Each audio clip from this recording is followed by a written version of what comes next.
Chef Pennington here. Today we're going to be doing crab stuffed mushrooms, personal favorite of mine and a family recipe. Here's our ingredients. There's going to be a full printable recipe card on the website, and the link will be provided at the end of the video. Or you can just go to butter-n-thyme.com. Got a video also to show you how to take the crab out of the shell, which is sometimes pretty hard, but I make it very easy in the video. Alright, we got to lightly break up the crab. Room temperature cream cheese. Start adding in all our ingredients. Like I said, all the measurements will be on the website, so no problem there. Everybody loves cheese. I think cheese is one of the magic ingredients for this for sure. A little melted butter. Crab and butter are best friends. It's a little lemon juice.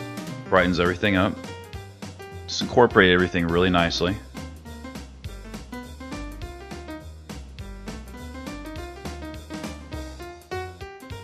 Alright, this can be tricky a little bit, so you want to take your time and be gentle on your first couple until you get a feel for it. But we don't want the rib underneath.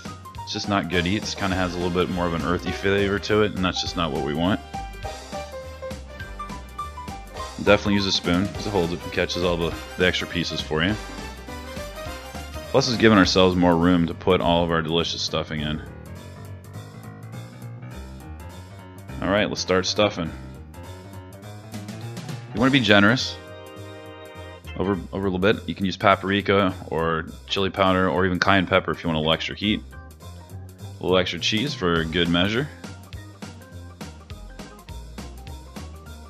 I'm going to pop this in the oven at 350 for 10 to 15 minutes, probably a little bit longer than under the broiler, so it gives us that nice little beautiful presentation on the top. And there you have it, folks. Deliciousness. And there's a printable card recipe. And I hope you guys enjoy it. Take care.